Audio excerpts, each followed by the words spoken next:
My son posted a photo from the deck of the world's largest cruise ship champagne glasses clinking under the sunlight, the ocean stretching endlessly behind them. The caption was just one sentence: family vacation, just the three of us. He was right, in a way that was cold and cruel. They brought their biological son. They brought expensive luggage and perfect smiles.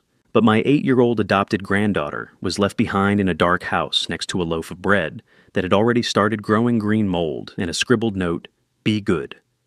They thought I was just a retired old man who wouldn't notice.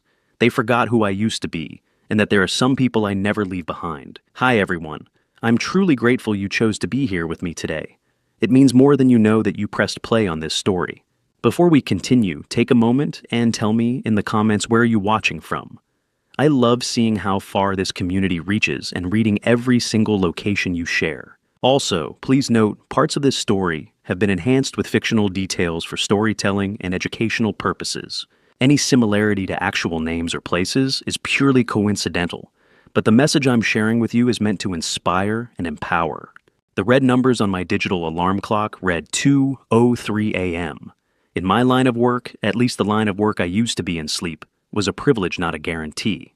Years of deployments had trained my body to snap awake without hesitation. No fog, no confusion. So, when my phone buzzed against the wooden nightstand, I was alert before my hand even wrapped around it. I expected a wrong number, maybe a late-night spam call. Instead, I heard a child trying not to cry. "Grandpa?" The whisper was so faint I almost thought I imagined it. But I knew that voice. Mia, my 8-year-old granddaughter. Mia. I pushed myself upright, the sheet sliding down to my waist. "Why are you whispering? What's going on?" "Grandpa, I'm thirsty." For a second I was confused, thirsty. It was 2 in the morning. Her bedroom was down the hallway from her parents. Brett and Courtney slept heavily, but not so heavily that they wouldn't wake for their child. "Sweetheart, wake your dad and ask him for water. It's late." "I can't." Her voice cracked, splintering at the edges. "The door is locked, Grandpa. The big door." My stomach tightened. "What big door?" "All of them. The front door, the back door, the garage door." I knocked on Mommy and Daddy's room, but nobody answered. "I think they're gone. It's dark. I heard something downstairs and I'm scared." The cold hit me instantly. Not fear, clarity. A rush of ice through my bloodstream that sharpened everything. I didn't ask her to double check. I didn't waste time with disbelief. 30 years in the military teaches you to trust the warning siren in your gut. Mine was screaming. "Listen carefully, Mia," I said, already swinging my legs off the bed and pulling on my pants one-handed. "Go into your closet. Take your blanket. Close the door and sit quietly. Do not come out until you hear my voice. Do you understand?" "Yes, Grandpa. I'm on my way. Stay on the phone if you need to, but don't make a sound." I skipped the socks and shoved my feet into my boots. Keys, wallet, phone. Then I paused and opened the top drawer of my nightstand. I took out my Sig Sauer and checked the chamber. Loaded. I didn't know what I was walking into. A break-in. An accident. Something worse. But if someone was inside that house frightening my granddaughter, I wasn't showing up unprepared. The 20-minute drive took 12. The streets were empty, the neighborhood silent as I sped through intersections, slowing just enough to make sure nothing crossed my path. The phone lay open on the passenger seat, the line still connected. I couldn't hear her breathing anymore, but I knew she was there. When I turned into Brett's driveway, my headlights cut across the front of the house. Total darkness. No porch light. No glow from a television. Nothing. And the driveway empty. Brett's SUV was gone. Courtney's sedan was gone. The quiet felt wrong, heavy, intentional. I killed the engine and grabbed the spare key I kept in the glove compartment. My hand rested on the pistol tucked inside my jacket pocket as I ran to the front door and unlocked it. "Mia," I called as I stepped inside. Silence. I flipped the light switch. Nothing happened, not a blown fuse deliberate. The breaker panel near the kitchen showed every switch flipped off. Who cuts power and leaves a child alone? I turned on my phone's flashlight. The beam sliced through stale air. The house smelled abandoned, as if life had been paused mid-breath. I started toward the stairs, then remembered my instruction. The closet. I took the steps 2 at a time and went straight to Mia's room. It was the smallest bedroom in the house. The guest room was larger. The office was larger. Leo's room was twice this size, packed with toys and sports equipment. Mia's room held only a bed and a dresser. The walls were bare. "Mia," I said softly. "It's Grandpa." The closet door creaked open. She stepped out clutching a worn teddy bear. One ear was torn, stuffing poking through the seam. I recognized it immediately. I had given it to her the day the adoption became official 3 years ago. It was the only toy I could see in the room. She ran into me shaking so violently her teeth chattered. I holstered the weapon and lifted her into my arms. She felt too light, fragile, as if a strong wind could carry her away. "I've got you," I whispered, holding her close, as her tears soaked into my shirt. "You're safe now?" I carried her downstairs. I needed answers. In the kitchen, the flashlight beam moved across the marble countertops Courtney loved to show off to guests. Then it stopped. A sheet of yellow notebook paper was taped to the refrigerator door. My hands trembled as I peeled it off. I held the light steady over Courtney's looping handwriting. "Mia, we took Leo to a special baseball training camp. It came up suddenly. We'll be gone for 2 weeks. There's bread on the counter. Do not leave the house. If the neighbors see you outside, they will call the police and you'll be taken somewhere bad. Be good. We're watching you on the cameras." I lowered the paper slowly. 2 weeks. Bread on the counter. A locked house. My jaw tightened until it hurt. This wasn't neglect. This was calculation. Someone had planned this. Someone had decided that an 8-year-old girl could survive alone in the dark with a loaf of bread, and a warning designed to terrify her into silence. I looked at Mia still clinging to my neck. "Grandpa," she whispered, "are they coming back?" I tightened my arms around her. "No," I said quietly, "not the way they left." And in that moment, something inside me shifted. I wasn't just a grandfather rushing to help. I was a commander stepping into a battlefield. And I was not leaving anyone behind. I stared at the note. Training camp. 2 weeks. I looked at the counter. There was a loaf of white bread. I reached out and touched the bag. It was hard. Green spots of mold were blooming on the crust. I felt a rage so pure and hot it almost blinded me. This was not negligence. This was malice. This was calculated cruelty. They left an 8-year-old child alone for 2 weeks with moldy bread and a threat that the police would take her away if she sought help. I looked at the refrigerator. I tried to open it. It wouldn't budge. I shined the light on the handles. A heavy-duty bicycle chain was wrapped around the handles of the French doors, secured with a padlock. I looked at Mia. She was still in my arms, clinging to my neck. "Why is the fridge locked, honey?" I asked, trying to keep my voice steady. "Mommy said I steal food," she whispered. "She said I eat too much, and that is why groceries are expensive. She said the food inside is for Leo because he is a growing boy, and I am just lucky to have a roof." I set Mia down on one of the bar stools. "Stay here, baby." I went out to my truck and grabbed the bolt cutters from my toolbox. I walked back inside. The metal snapped with a loud crack that echoed through the empty house. The chain rattled to the floor. I pulled the doors open. The light inside did not come on because the power was cut, but my flashlight revealed the truth. It was fully stocked. Steaks, fresh fruit, milk juice, rows of yogurt, a birthday cake that said, "Happy Vacation." They had chained it shut not to save food, but to starve her. I grabbed a bottle of water and cracked it open, handing it to Mia. She drank it in one long gulp, gasping for air when she finished. "We are leaving," I told her. "Pack your bag. Actually, do not pack anything. We will buy you new clothes, better clothes. Leave everything here." I drove her back to my house. The drive back was different. I was not panicked anymore. I was focused. The kind of focus I used to have when I was planning a supply line through a hostile zone. I made her a bowl of tomato soup and a grilled cheese sandwich. She ate it like it was the finest meal she had ever tasted. I watched her eat, and every bite she took was another nail in the coffin of my relationship with my son.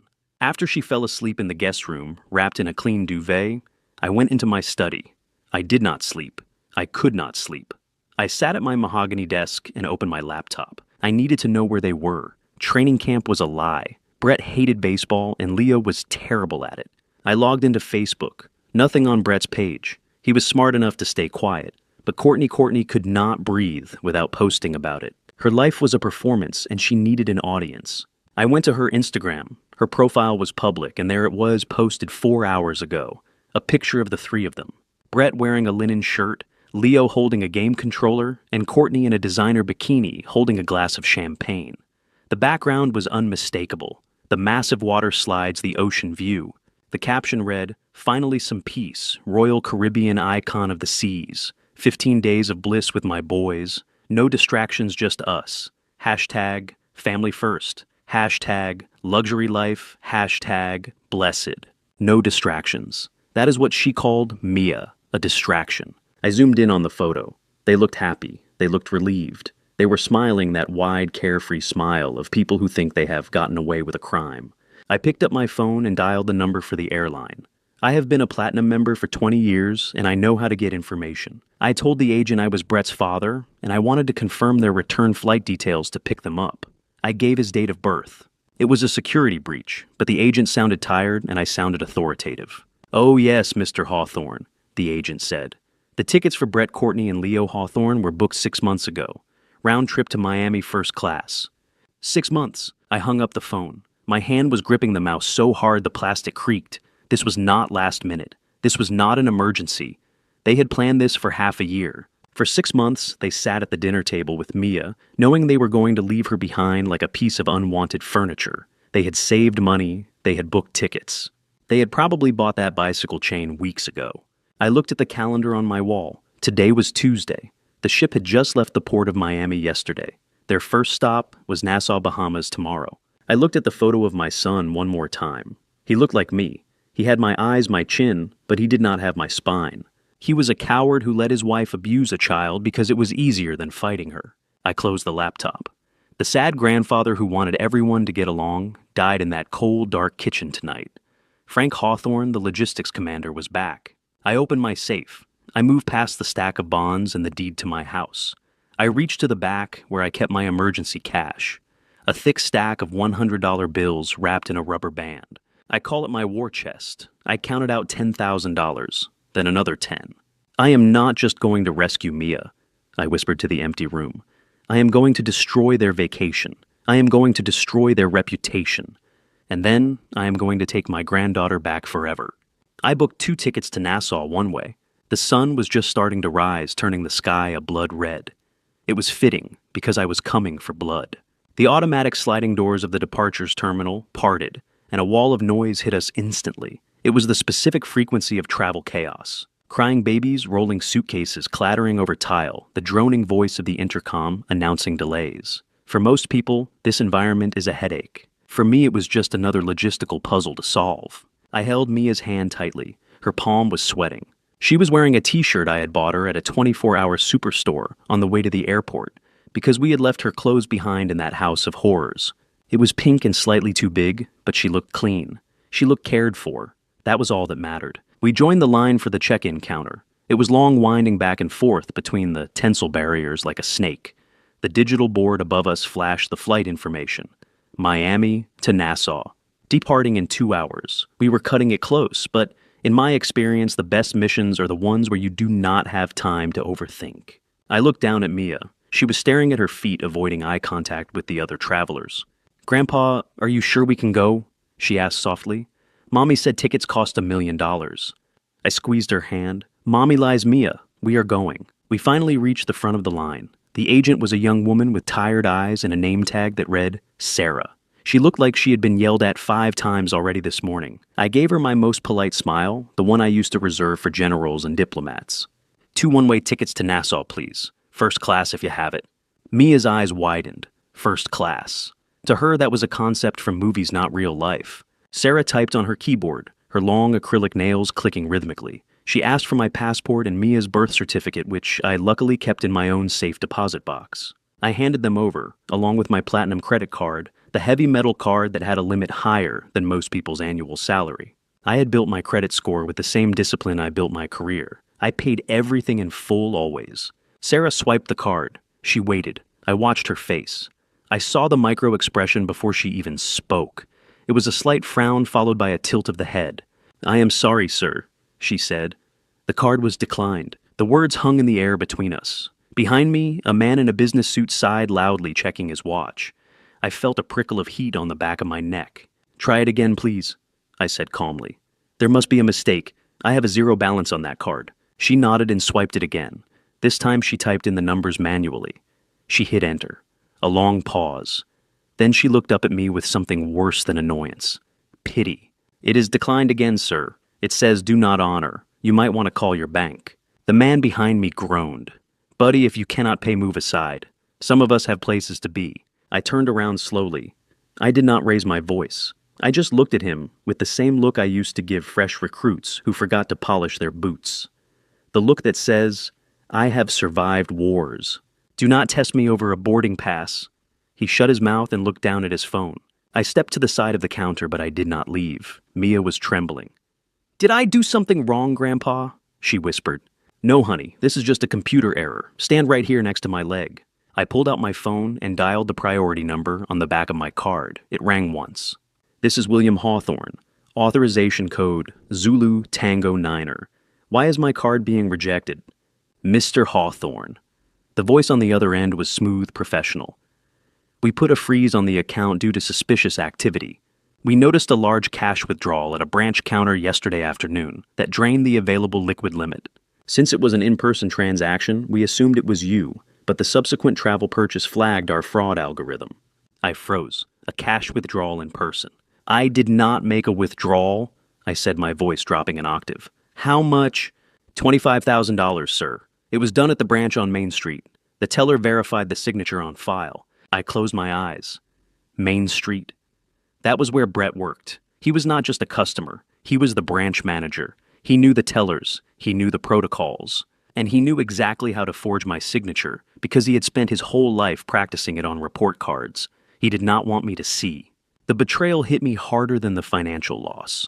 It was not just theft. It was an execution. He had cleaned me out to fund his paradise. He wanted to make sure that even if I found out about Mia, I would be too broke to do anything about it. He thought he had stranded me. He thought he had cut my supply lines. He forgot who he was dealing with.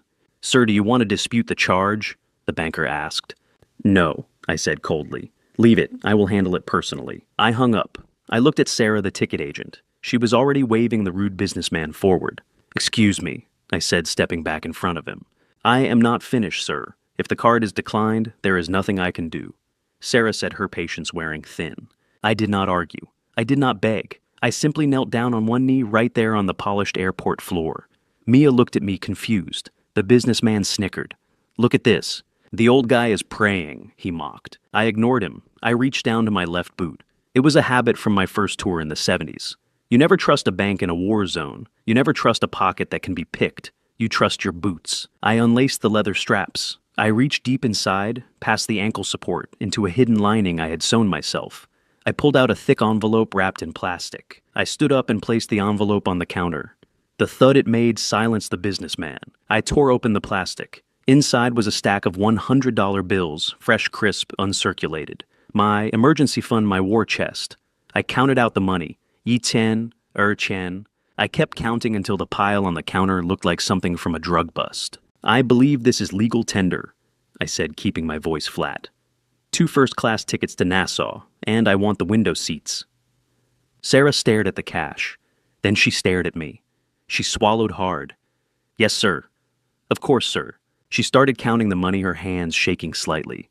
The rude businessman behind me was dead silent. I turned to look at him.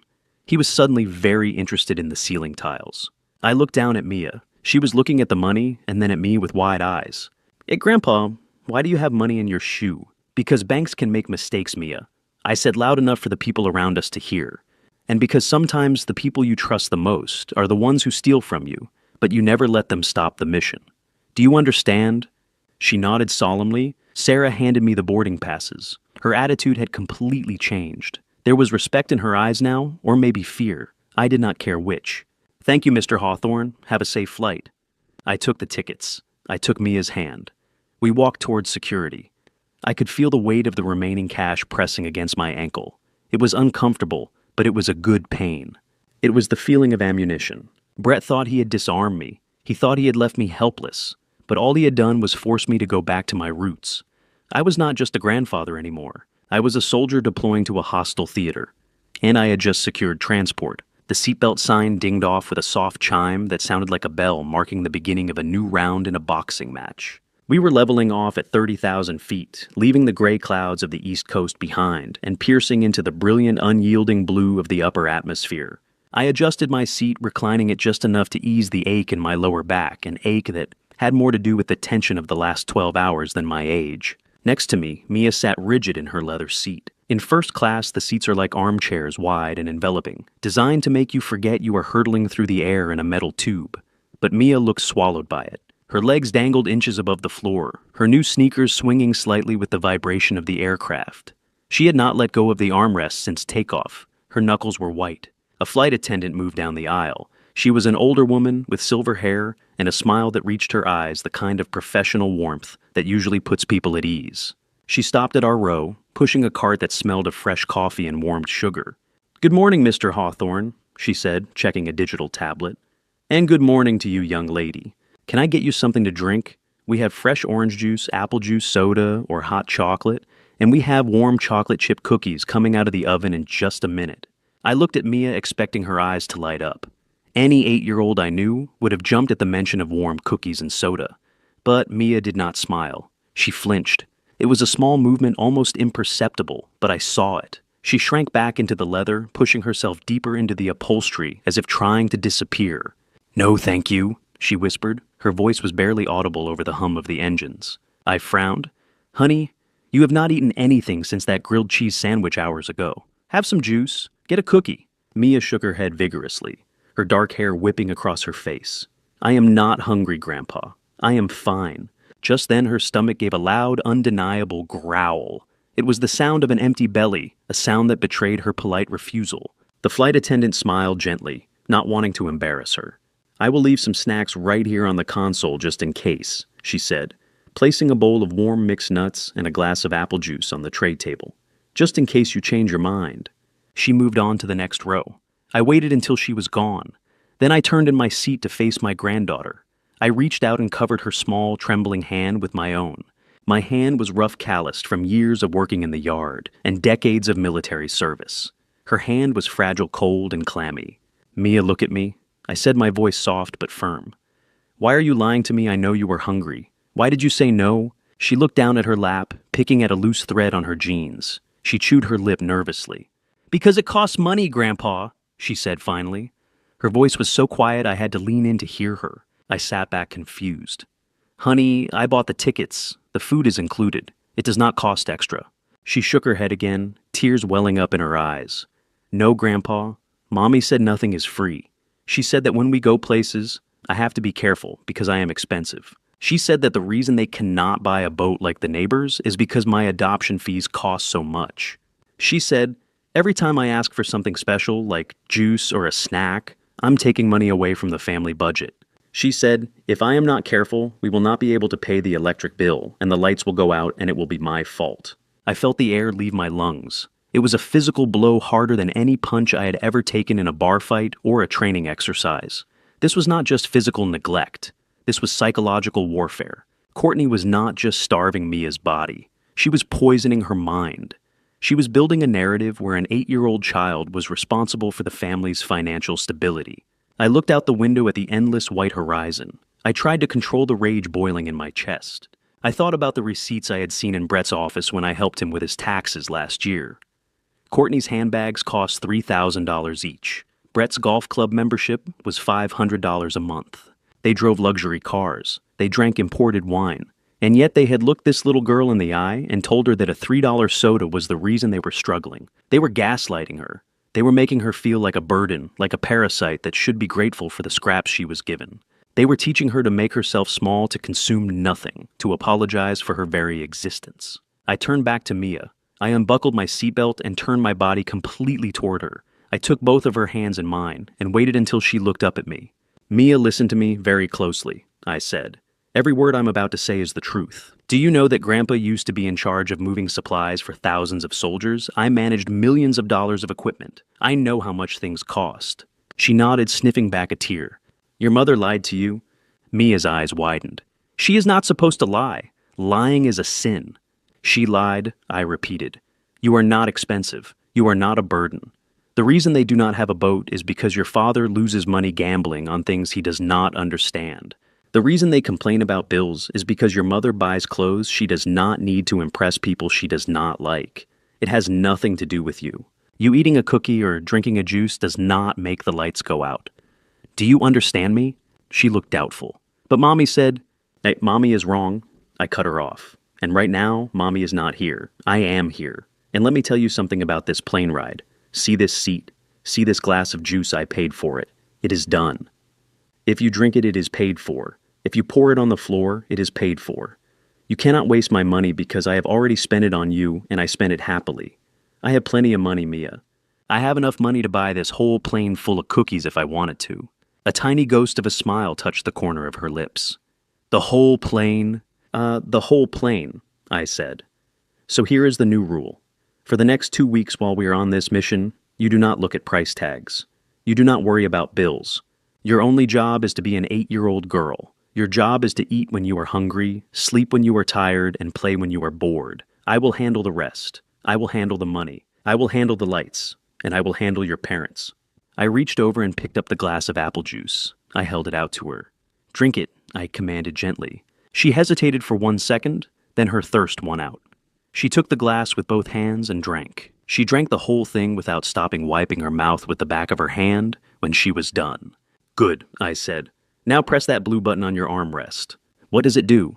She asked. Press it. She pushed the button. A moment later, the silver-haired flight attendant appeared. Yes, sir. Can I get you something else? My granddaughter would like a warm chocolate chip cookie, I said. Actually, make it 2 in another juice. And do you have any ice cream? We have vanilla bean sundaes with hot fudge. We will take one of those too. I looked at Mia. Is that okay with you? Mia looked at the flight attendant, then at me. She saw the fierce determination in my eyes. She saw that I was not angry at her. I was fighting for her. Yes, please, she whispered. When the food came, Mia ate. She ate with a focus that broke my heart. She ate the cookies, she ate the ice cream, she ate the nuts. And with every bite I saw her. Shoulders relax a little more. I saw the terrified little prisoner fading, and a child starting to emerge. I leaned back in my seat watching her scrape the last of the hot fudge from the bowl. I made a silent vow to the universe and to the God I had not prayed to in years. They had spent years making her feel worthless. I had 2 weeks to undo it. Mia, I said. She looked up, chocolate smeared on her cheek. Yes, Grandpa, I want you to remember this feeling. Being full, being safe, being warm, because this is how it is going to be from now on. No one is ever going to lock a fridge on you again. No one is ever going to tell you that you are too expensive to love. Not while I am breathing. She looked at me for a long time, studying my face, searching for any sign of deception. Then she nodded slowly. Okay, Grandpa, she said. We hit a patch of turbulence then. The plane dipped suddenly and the seatbelt sign chimed back on. Mia gasped and reached for my hand again. I held it tight. I did not flinch. I was a rock. I would be her rock. The turbulence was just beginning. The real storm was waiting for us in Nassau, and I was ready to fly straight into it. The humidity in Nassau hit us like a wet towel the moment we stepped out of the air-conditioned airport terminal. It was not the pleasant warmth of a tropical vacation. It was a suffocating heavy heat that smelled of diesel fumes, roasting asphalt, and too many bodies pressed into too small a space. We took a taxi to the cruise port. The driver was a man with gold teeth who wanted to talk about the weather and the best places to buy rum cakes. I ignored him. I sat in the back seat with Mia, watching the colorful blur of the island whip past the window. My mind was not on the scenery. It was calculating timelines. The Icon of the Seas had docked at 7 this morning. It was scheduled to leave at 5 o'clock in the afternoon. It was currently 11:30. We had less than 6 hours to find them, confront them, and get off that ship before it sailed for open waters again. When we arrived at the Prince George Wharf, it was absolute bedlam. Thousands of tourists were pouring off the ships like ants from a kicked hill. They wore matching t-shirts and floppy hats, their skin already turning pink under the relentless sun. The noise was deafening.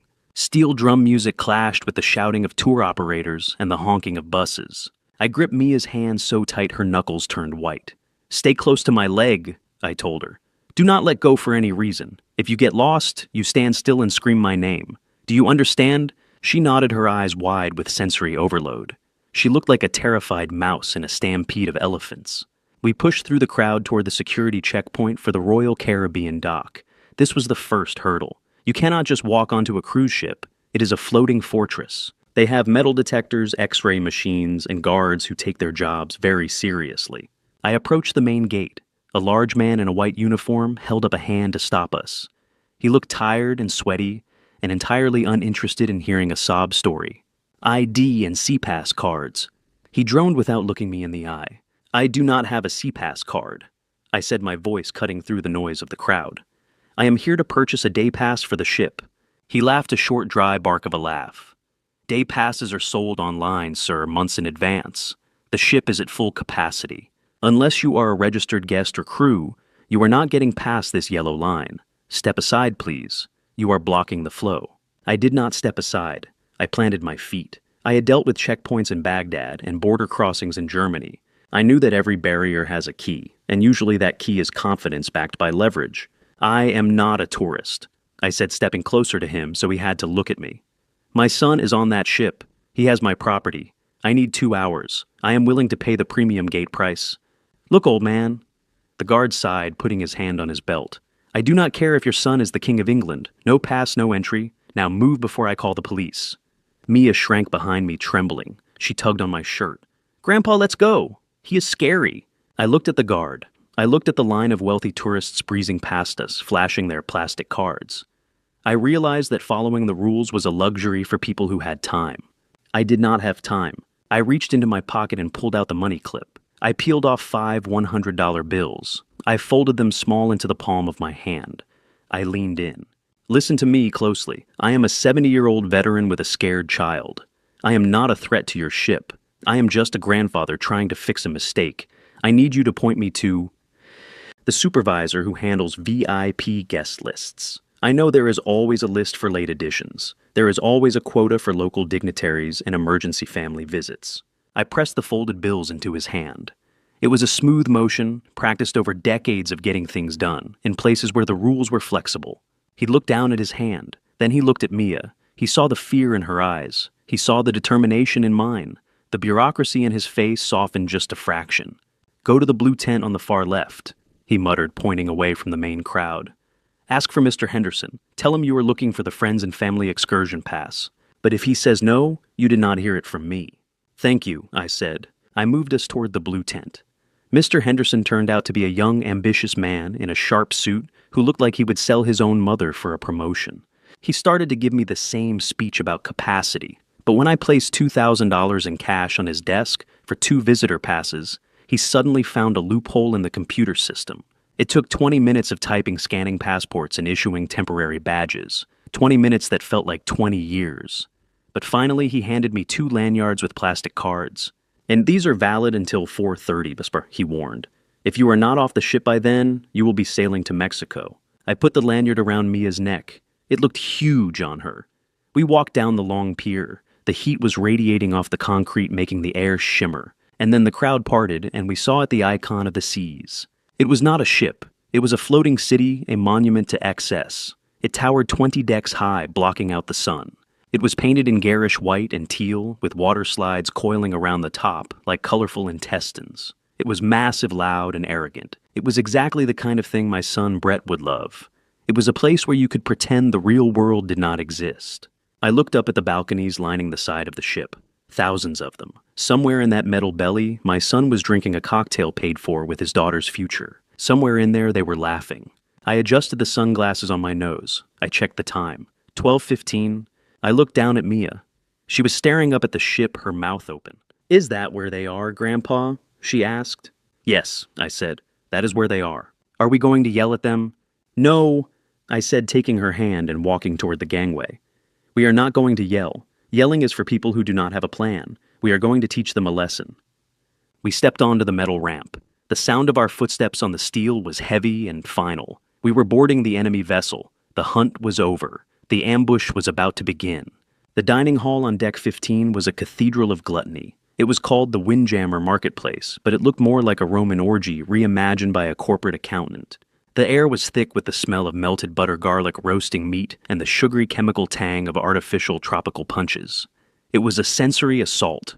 Everywhere I looked, there were mountains of food, pyramids of chilled shrimp glistening under the halogen lights, carving stations where prime rib was sliced into thick slabs by men in tall white hats, towers of desserts that defied gravity. I held Mia's hand as we navigated through the maze of tables. She was walking with a limp, not because she was injured, but because she was overwhelmed. Her eyes darted from the overflowing plates of strangers to the floor. She had spent the last 2 days rationing a loaf of moldy bread, and now she was walking through a room where people were throwing away half-eaten steaks because they were too full to finish them. The waste was obscene. It was a physical manifestation of the entitlement that had almost killed my granddaughter.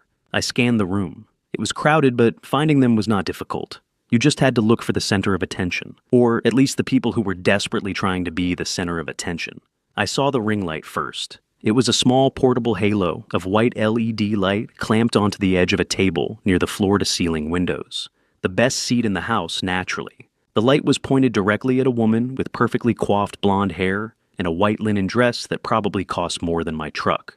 Courtney. She was holding a glass of rosé wine in one hand and gesturing with the other, talking animatedly to her phone screen. She was performing. She was selling the fantasy of the perfect mother, enjoying a well-deserved break. Sitting across from her was Brett, my son.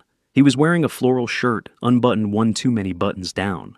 He looked sunburnt and soft. His face was flushed with alcohol, and he was laughing at something Courtney was saying to her invisible audience. In front of him sat a silver platter that took up half the table. A massive bright red lobster steamed in its shell, surrounded by mussels and corn on the cob. And then there was Leo, my 10-year-old grandson. He was sitting at the end of the table, slumped over a tablet. He was wearing noise-canceling headphones, completely checked out from his parents. In front of him was a plate of chicken nuggets and fries that had gone cold. He looked bored. He looked lonely. I felt a squeeze on my hand. I looked down. Mia had stopped walking. She was staring at the table. Her lower lip was trembling. "Grandpa," she whispered. "Is that Daddy?" "Yes, honey," I said. "That is Daddy. Is he going to be mad at us for coming?" I knelt down on one knee right there in the middle of the buffet line, blocking a man with a plate full of nachos. I looked her in the eye. "He has lost the right to be mad, Mia. He has lost the right to be anything but ashamed. You stay right behind me. Do not say a word. Just watch." I stood up. I adjusted my shirt. I checked the pocket where I kept the yellow note. The paper felt heavy like a lead weight. We moved forward. I approached them from behind Brett's chair. The noise of the restaurant was deafening, but as I got closer, the world seemed to go silent. All I could hear was Courtney's voice. It was high-pitched and fake, the kind of voice people use when they are talking to puppies or social media followers. "We are just so blessed, you guys," she was saying into the camera. "Brett and I have been working so hard, and we just really needed this time to reconnect as a couple. It is so important to prioritize self-care. If you do not fill your own cup, you cannot pour into others, right? Ayun de wine lift. She took a sip of wine and giggled. Brett reached out and grabbed a lobster claw.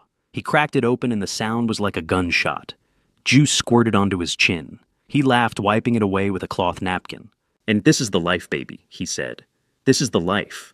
They were so wrapped up in their bubble of narcissism that they did not notice the 68-year-old man and the terrified little girl standing 2 feet away from them. They did not notice the shadow I cast over their table, blocking out the Bahamian sun. I waited. I wanted them to finish their sentence. I wanted them to fully commit to the lie before I shattered it. Courtney smiled at the phone. "We miss the little ones, of course, but sometimes you just have to..." She stopped. Her eyes had drifted past the phone screen and landed on me. Her smile did not fade immediately. It froze. It became a rictus of confusion. Her brain could not process the data. Frank Hawthorne was in Florida. Frank Hawthorne was an old man who watched TV and went to bed at 9. Frank Hawthorne was not standing on the deck of the Icon of the Seas looking like the angel of death. Dad Brett choked. He dropped the lobster claw. It clattered onto the china plate. I did not speak. Not yet. Words were too easy. I wanted an action that they could not edit out of their video. Before I tell you what I pulled out of my pocket, comment 1 below if you're still standing with me in this story. Let me see who's paying attention, because this next move changes the game. And one important reminder, the upcoming scenes include some adapted and dramatized elements for engagement and reflection. If that's not something you're comfortable with, feel free to stop here. I reached into my breast pocket. My hand moved slowly, deliberately. Brett flinched as if I were reaching for a weapon. In a way, I was. I pulled out the yellow piece of notebook paper. The tape was still on the corners. The edges were still jagged where I had ripped it off the refrigerator door. I smoothed it out in my hand. Courtney's phone was still recording. The comments were probably flying up the screen, asking who the angry old man was. She didn't move to turn it off. She was paralyzed. I took a step forward and slapped the paper down right in the center of Brett's plate. It landed directly on top of the steaming lobster tail. The grease from the butter immediately started to soak into the paper, turning the yellow fibers translucent. But the message was still clear, written in Courtney's own looping handwriting. Be good. The silence at the table was absolute. Even Leo looked up from his iPad, pulling off one side of his headphones. "Grandpa," Leo said. "Mia..." Brett looked at the paper. Then he looked up at me. His face went from sunburnt red to a sickly pale white. He opened his mouth, but no sound came out. He looked like a fish gasping on a dock. I leaned in close. I placed my hands on the edge of the table, leaning my weight forward so I towered over him. I could smell the expensive cologne he wore to mask the scent of his own cowardice. "I hope the lobster is good, son," I said. My voice was low, but it carried the weight of a sledgehammer. "I hope it tastes better than the moldy bread you left for your daughter." Courtney finally found her voice. She scrambled to grab her phone, trying to end the live stream, but her hands were shaking so bad she dropped it. It landed face up on the table, still broadcasting the ceiling. "What are you doing here?" she shrieked. Her facade of the perfect hostess cracked, revealing the cornered animal underneath. "You cannot be here. This is a private vacation. Security. Someone call security." I laughed. It was a cold, dark sound. "Go ahead, Courtney.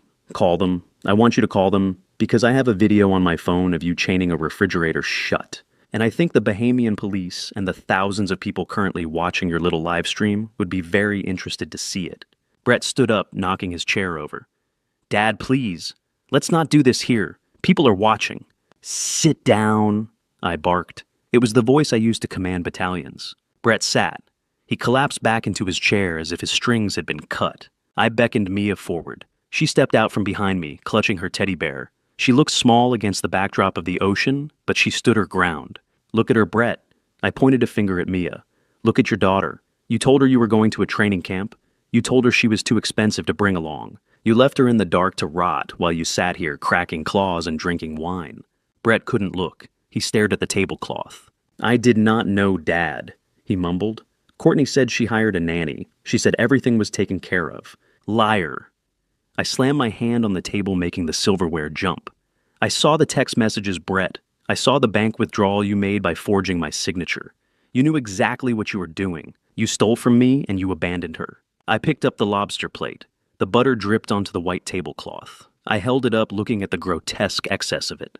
Then I looked at the yellow note stuck to the meat. Be good," I read the note aloud. I dropped the plate back onto the table. It shattered. The sound of breaking china echoed through the dining hall. Conversations stopped, heads turned. A hush fell over the room. "We are taking Leo," I said, "and we are taking Mia. You two can finish your meal, but when you get back to Miami, I promise you there will be a welcoming committee waiting for you that you are not going to like." I turned to Leo. "Pack your things, son. We are moving to a different room." Leo didn't hesitate. He grabbed his iPad and stood up. He walked around the table and stood next to Mia. He didn't look at his parents. Brett put his head in his hands. Courtney stared at the shattered plate, the yellow note now swimming in a pool of butter and broken ceramic. "Enjoy the cruise," I said. I took Mia's hand with my left and Leo's hand with my right. We turned our backs on the window view. We turned our backs on the table, and we walked away, leaving them in the ruins of their own gluttony. The silence that followed the shattering of the lobster plate lasted exactly 3 seconds. In the military, we call this the calm before the contact. It is that brief, breathless moment when the enemy is processing the shock of the ambush before their survival instincts kick in. I expected Brett to speak. I expected him to apologize or to beg or even to get angry, but Brett did nothing. He shrank into his floral shirt, a spineless jellyfish, of a man who was terrified of confrontation. But Courtney was not a jellyfish. She was a viper, and I had just stepped on her tail in front of her entire digital audience. She did not cry immediately. First, her eyes narrowed. She looked at the phone that was still recording, face up on the table. She looked at the faces of the diners around us who were staring with open mouths. She realized that her carefully curated narrative of the perfect vacation was dissolving. She had 2 choices. She could admit she was a monster who abandoned a child, or she could paint me as the villain. She chose the villain. "Help!" she screamed. It was a blood-curdling sound, a theatrical piercing shriek that was designed to trigger every primal protective instinct in the room. "He is taking them! He is kidnapping my children. Someone help me, please." She threw herself across the table, knocking over the wine bucket. Ice and water spilled everywhere, soaking the tablecloth and dripping onto the floor. She did not care. It was part of the set dressing. She scrambled toward us, grabbing Leo's arm with a grip that looked painful. "Let go of him," she hissed at me, then looked up at the crowd with tears suddenly streaming down her face. "Please, he is not well. He is having an episode." The atmosphere in the room shifted instantly. A moment ago, I was the righteous grandfather exposing a sin. Now, to the uninformed observers, I was a crazy old man dragging 2 terrified children away from their weeping mother. I felt the change in the air pressure, the hostility radiating from the surrounding tables. "Courtney, stop this," I said, keeping my voice low and controlled. "Do not make this worse." She ignored me. She turned to a large man sitting at the next table, a tourist with sunburned shoulders who looked like he had been waiting his whole life to be a hero. "He has dementia," she sobbed, pointing a shaking finger at me. "He thinks it is 20 years ago. He broke into our house. He took my daughter. Look at her. Look at how scared she is. Mia, come to mommy, baby. Come here before he hurts you." Mia froze. Her small hand was sweating in mine. She looked at Courtney, then she looked at me. She was terrified, but not of me. She was terrified of the woman who had locked her in the dark. But to the crowd, her fear looked like the reaction of a victim being held by her captor. I tightened my grip on her hand gently. "Stay with me, Mia," I whispered. "Hey, buddy." The sunburned tourist stood up, blocking my path. He was big. He wiped his mouth with a napkin and stepped into my personal space. "Let the kids go." I looked him in the eye. I did not blink. "Step aside, son. This is a family matter." "It does not look like a family matter. It looks like you are harassing this lady," the man said, puffing out his chest. More chairs scraped against the floor. Other men were standing up now, emboldened by the first. A wall of bodies was forming between me and the exit. Phones were raised, recording every second. I could see the headlines already.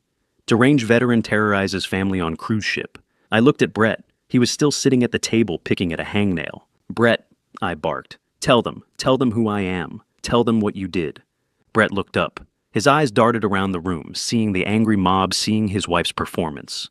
He saw the path of least resistance. If he supported me, he admitted to a crime. If he supported Courtney, he was the victim. "Dad, please," Brett said, his voice trembling just enough to sound convincingly heartbroken. "Just put the kids down. We can get you help. I told you we would pay for the facility. You did not have to do this." The betrayal was so sharp I almost laughed. He was doubling down. He was using the lie about the nursing home, the lie he had used to try and steal my house, to discredit me now. The mob murmured in agreement. "Oh, that is so sad. He belongs in a facility. Poor family." Courtney saw she was winning. She lunged forward, not for Leo, but for Mia. She tried to snatch Mia's other hand. "Get your hands off her," I snarled, stepping between them. "Do not touch her." Courtney screamed, recoiling as if I had hit her. She looked at the camera phones. "Did you see that he hit me? He just hit me." I had not touched her. I had simply blocked her path. But in the court of public opinion, the truth does not matter. Only the angle of the camera matters. Suddenly, the doors to the restaurant burst open. "Security, move aside. Make a hole." 4 men in white uniforms marched in. They were not the gate guards I had bribed. These were the ship's tactical security team. They carried tasers and zip ties. They moved with a coordination that told me they were former military or police. They assessed the scene in seconds. Screaming woman, crying children, angry crowd, and in the center of it all, an older man with a rigid posture and clenched fists. "Sir?" The lead officer, a man with a thick neck and a radio clipped to his shoulder, stepped forward. His hand hovered over the taser on his belt. "I need you to release the minors and step away from the family. Now." "I am the family," I said calmly. "I am the grandfather. These children are in danger with these people." "Sir, I'm not going to ask you twice. Release the children. Put your hands where I can see them." I looked at Mia. If I let go now, Courtney would take her. They would drag her back to that cabin. They would gaslight her into believing I was crazy. I would be thrown in the ship's brig. And by the time we reached Miami, the narrative would be set in stone. But if I resisted, if I fought back physically, I would be tackled, tased, and arrested. I would lose any legal standing I had. I would be just another violent criminal. It was a tactical checkmate. Courtney knew it. She was smirking behind her hands, wiping away fake tears, while her eyes gleamed with malice. I made a calculation. I had to de-escalate physically to escalate legally. "It is okay, Mia," I said softly, kneeling down so I was eye level with her. "I am not leaving you, I promise. But I have to talk to these men. Go stand by Leo. Do not let anyone take you out of this room." I let go of her hand. It felt like letting go of a lifeline. I stood up and raised my hands, slowly showing my open palms. "I am complying," I said to the officer. "I am unarmed. I have tickets to be on this ship." The officer moved in fast. He spun me around and pushed me against the buffet counter. I felt the cold plastic of zip ties bite into my wrists. "You are hurting him," Leo shouted. He broke his silence, throwing his iPad onto the table. "Stop it. Grandpa didn't do anything. Mom is lying." The crowd went quiet. The voice of a child usually cuts through the noise. Leo, baby, shh. Courtney rushed to him, trying to hug him. Grandpa is sick, honey. He's having a bad day. Don't listen to him. She is lying, Leo yelled, pushing her away.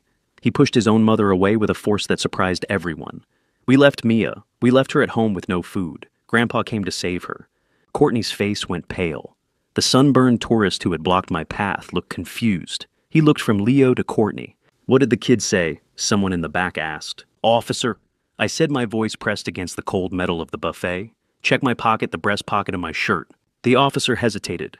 Do it, I commanded, unless you want to be sued for unlawful arrest when this whole thing unravels. The officer reached into my pocket. He pulled out the yellow note, the note that was stained with lobster butter, but still readable.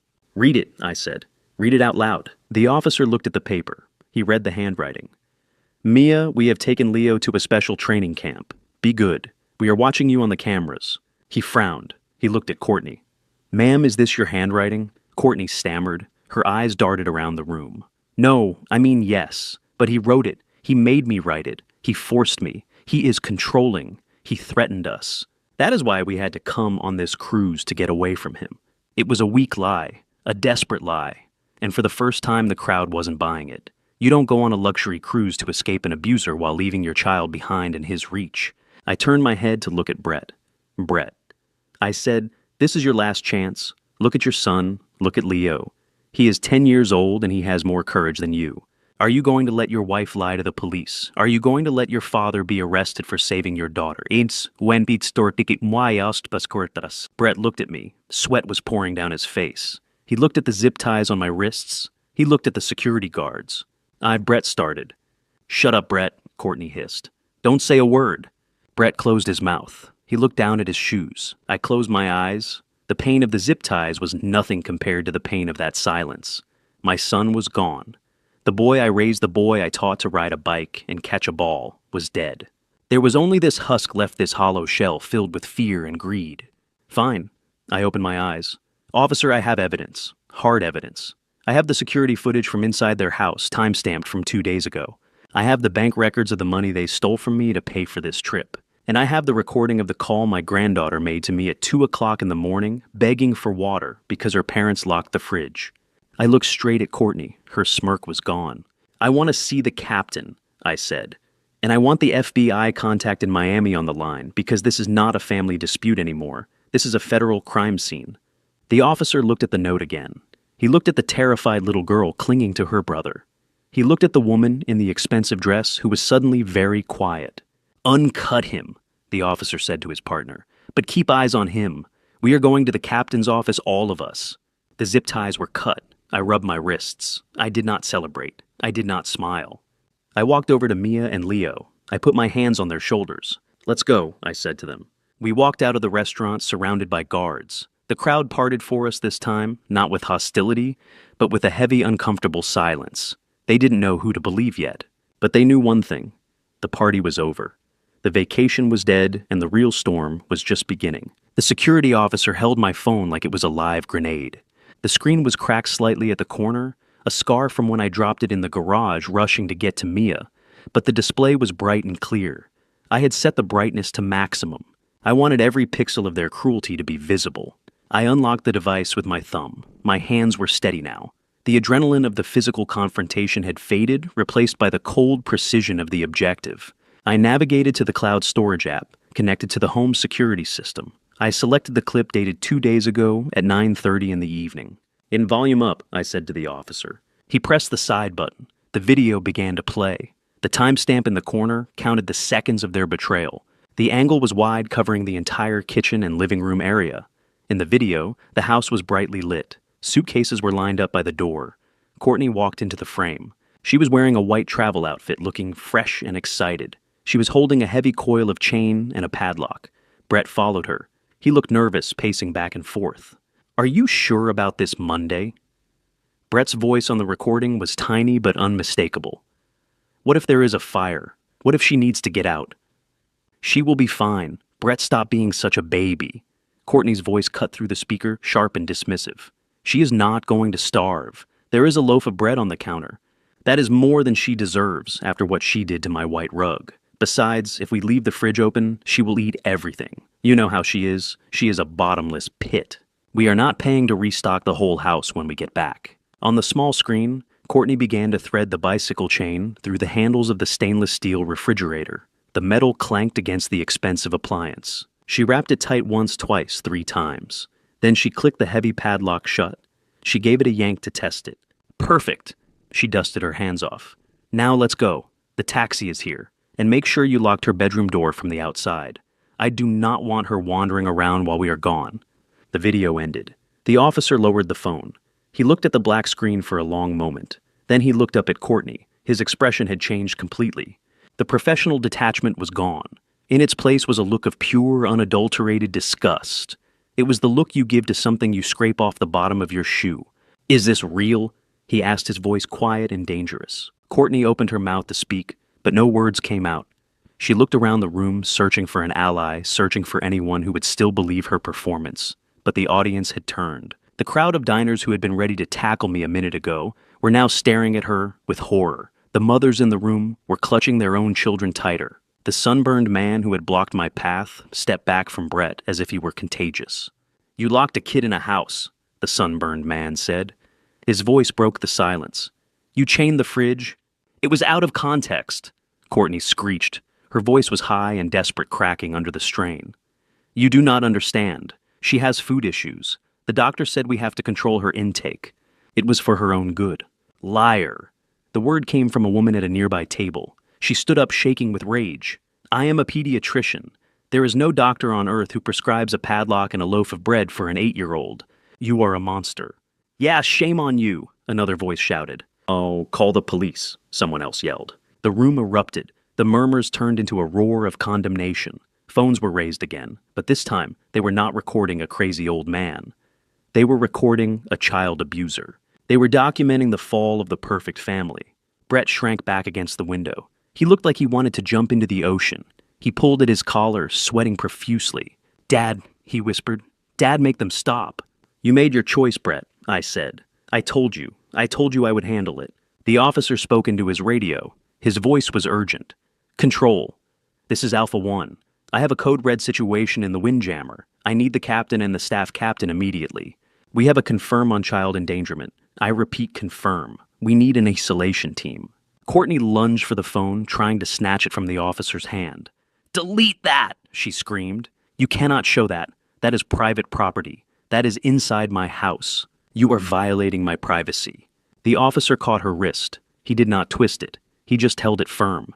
"Ma'am, do not touch me. Step back." Suddenly the crowd parted. A hush fell over the room again, but this was different. This was the silence of authority. Captain Johansson walked in. He was a tall man with silver hair and 4 gold stripes on his shoulder boards. He moved with the weight of maritime law. He did not look at the crowd. He did not look at the food. He looked straight at his security officer. "Report," the captain said. The officer handed him my phone. He played the video again. The captain watched it. He watched the chain. He heard the voice. He watched it all the way to the end without blinking. When it was finished, he handed the phone back to the officer. He turned to Brett and Courtney. His face was like granite. In 30 years at sea, the captain said, his voice low and resonant, "I have seen smugglers. I have seen brawls. I have seen people at their absolute worst. But I have never seen anything quite as cowardly as this. Captain, please." Courtney tried to turn on the charm, batting her eyelashes. "It is a misunderstanding. My father-in-law, he is very vindictive." "Be quiet." The captain's voice cracked like a whip. "You have no rights on this vessel anymore. You are not guests. You are liabilities." He turned to the security team. "Escort Mr. and Mrs. Hawthorne to the brig. They are to be confined to separate holding cells until we reach the port of Miami. They are not to have contact with anyone. Confiscate their devices." "But we paid for a suite," Brett protested weakly. "We paid $20,000. "Your refund will be processed by the prison system," the captain said. "Get them out of my sight." 2 guards stepped forward. They took Brett and Courtney by the arms. There were no zip ties this time, just firm, unyielding grips. Courtney began to scream as they dragged her toward the exit. She screamed that she was going to sue. She screamed that she was famous. She screamed that I had ruined her life. I watched them go. I watched my son being marched out of the restaurant, head bowed in shame, while the entire room booed and hissed. I felt a pang of sorrow deep in my chest, but I strangled it. He had made his bed. Now he had to sleep in it. The captain turned to me. His expression softened slightly, but he remained professional. "Mr. Hawthorne," he said, "I assume you are the grandfather—" "I am," I said, "and these are the children." "Yes, sir. You have done a brave thing today," the captain said. "But we have procedures. I cannot let you walk around the ship. We have legal protocols for custody disputes." "I understand," I said. "I am not asking for a vacation, Captain. I just want them safe. We have a guest cabin near the bridge. It is secure. You and the children will stay there until we dock. My staff will bring you food. Real food." He looked down at Mia. She was hiding behind my leg, clutching her bear. "Young lady," the captain said, kneeling down. "Do you like burgers?" Mia nodded slowly. "I will have the chef send up the biggest cheeseburger on the ship and maybe a milkshake. Would you like that?" Once in Wiki steam started. Mia smiled, a real smile. "Yes, please." The captain stood up. "Follow me." We walked out of the dining hall. We walked past the tables of half-eaten food. We walked past the staring crowds. But this time, we walked with our heads high. I held Mia's hand on my left and Leo's hand on my right. The walk of shame for my son was a victory march for us. We were leaving the chaos behind. We were going to a quiet room. We were going to be safe. And for the first time in 2 days, I allowed myself to take a deep breath. The air in the hallway smelled clean. It smelled like justice. The guest cabin near the bridge was not a prison cell, but it felt like a bunker. It was small, functional, and silent. The only sound was the hum of the ship's ventilation system and the rhythmic chewing of 2 hungry children. Mia and Leo sat on the floor, their backs against the bed, devouring the cheeseburgers the captain had promised. They ate with a kind of desperate focus that made my chest ache. They were not just filling their stomachs. They were filling a void of safety that had been hollowed out by their own parents. I sat in the single armchair by the porthole watching the ocean churn below us. The water was a deep bruised purple in the fading light. We were moving. The ship was still sailing toward its next destination, but for us the journey had stopped. We were in limbo, waiting for the real world to catch up with us in Miami. I checked my watch. It had been 2 hours since the scene in the restaurant. 2 hours since I watched my son being dragged away by security. I should have felt triumphant. I had completed the mission. I had secured the targets. But all I felt was a heavy, cold exhaustion. It is a specific kind of fatigue that comes from realizing your entire legacy. The bloodline you worked so hard to protect has curdled into something unrecognizable. There was a soft knock on the door. I stiffened. I expected the captain or maybe a steward collecting the plates. "It's stay there," I told the kids. I walked to the door and opened it just a crack. It was not a steward. It was Brett. He looked terrible. His floral shirt was torn at the shoulder, probably from the struggle with security. His face was blotchy and swollen. He was not wearing handcuffs, which surprised me. Standing behind him was a young security guard who looked uncomfortable, shifting his weight from foot to foot. "I told him I needed to give you Leo's asthma inhaler," Brett whispered. He would not look me in the eye. He looked at the doorframe. "Please, Dad, just 5 minutes." I looked at the guard. "He has 5 minutes, sir," the guard said, checking his watch. "Captain's orders are strict confinement, but Mr. Hawthorne insisted it was a medical emergency for the boy." I knew Leo did not have asthma. He never had. It was another lie, another manipulation. Brett was using a fake medical condition to buy time, just like he used fake love to buy validation.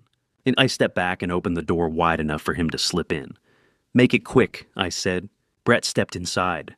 The moment the door clicked shut, the mask fell. He did not look for Leo. He did not ask about the inhaler. He did not even look at the children eating on the floor. He turned to me and grabbed my arm. His hands were clammy. "You have to drop the charges," he hissed. His voice was a frantic, desperate rattle. "You have to tell the captain it was a misunderstanding. You have to tell them you overreacted." I pulled my arm away as if he were burning me. "Is that why you are here?" I asked, my voice low, so the kids would not hear the worst of it. "To ask me to lie for you again?" "Dad, listen to me." Brett ran a hand through his messy hair. "You do not understand what is at stake, the bank. If I get charged with a felony, if there is a police record involving fraud or child neglect, I lose my license. I lose the branch. I lose everything." I stared at him. I waited for the part where he asked about Mia. I waited for the part where he asked if his daughter was okay, after being locked in a dark house for 48 hours. It did not come. "You are worried about the bank," I said. "I am worried about our lives," Brett pleaded. His eyes were wide and manic. "We have a mortgage. We have car payments. Courtney, she is going to leave me if the money stops. She told me. She said she cannot be with a loser. You are destroying my marriage, Dad. I looked at him, and for the first time in my life, I did not see my son. I saw a stranger. I saw a weak, pathetic man who had built a castle on a foundation of sand and was now blaming the tide for coming in. I am not destroying your marriage, Brett, I said, stepping into his personal space, forcing him to back up against the small desk. You destroyed it the moment you let that woman put a chain on your refrigerator. You destroyed it the moment you forged my signature to steal from a child. It was a loan, Brett cried. I was going to pay it back. I just needed to double it. There was this crypto tip, $1 to fracasastao, and bro. Stop. I held up a hand. Just stop. I walked over to the kids. Leo had stopped eating. He was watching his father with a look of profound disappointment. It is a look no parent should ever have to see on their child's face. It is the look of a hero dying. Brett finally noticed them. He tried to compose himself. He put on a shaky smile. Hey, buddy, he said to Leo. Hey, Mia. Mia shrank back against the bed, pulling her knees to her chest. She hid her face behind the teddy bear. She did not want to see him. Leo just stared. Do you have my inhaler, Dad? Leo asked. His voice was flat. Brett blinked. What? You told the guard you had my inhaler? Leo said. But I do not have asthma. So that was a lie, right? Just like the training camp was a lie. Brett's mouth opened and closed. He looked at me for help. He wanted me to smooth it over. He wanted me to tell the lie for him. I stayed silent. Dad, Brett turned back to me, his voice cracking. Please, I am your son. Doesn't that mean anything? You always taught me that family sticks together. You said we protect our own. I did teach you that, I said. I taught you that a man protects his family, but you are not the protector, Brett. You are the threat. I walked to the porthole and looked out at the darkness again. Do you know what I found in the fridge? I asked without turning around. Brett did not answer. I found steak. I found shrimp. I found a cake that said, Happy Vacation. I turned to face him. You locked a hungry child in a house with a cake she could see but could not touch. That is not just neglect, Brett. That is torture. That is something a sadist does. It was Courtney, Brett blubbered. She has this thing about weight. She says Mia is getting heavy. She says, You are a coward. I cut him off. You are a coward who hides behind his wife's cruelty because it is easier than being a man. You let her starve your daughter because you didn't want to have an argument. You let her steal my money because you were too scared to tell her you were broke. I took a step closer to him. And now you are here not to apologize to Mia, but to beg me to save your job. You are afraid of losing your title. You are afraid of the neighbors finding out you are not the big shot banker you pretend to be. You are afraid of being poor. I leaned in until I could smell the fear on him. Well, get used to it, son, because poor is exactly what you are going to be. Brett's face crumbled. He fell to his knees. He actually knelt on the carpet of the cabin, grasping at my pants leg. Dad, please. I will do anything. I will go to therapy. I will pay you back. Just don't let them file the charges. Tell the captain it was a mistake. Tell him I am a good father. I looked down at him. I remembered the day he was born. I remembered holding him in the hospital parking lot, promising to keep him safe. I realized now that keeping him safe had been my biggest mistake. I had shielded him from consequences his whole life. I had bailed him out of bad grades, bad debts, and bad decisions. I had created this monster by refusing to let him fail. I pulled my leg away. Stand up, I commanded. He stood up sniffling, wiping his nose on his sleeve. I am not going to save you this time. Brett, I said. I am done. The bank is going to know. The police are going to know. And the world is going to know. You are going to lose the house. You are going to lose the cars. You are going to lose Courtney because sharks do not stick around when the blood is in the water. But you will gain something. I pointed to the door. You will gain the truth. For the first time in your life, you are going to face the reality of who you are.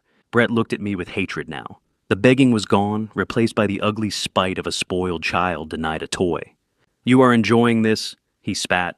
You always wanted me to fail. You never thought I was good enough. You with your medals and your war stories, you judge everyone. You think you are God.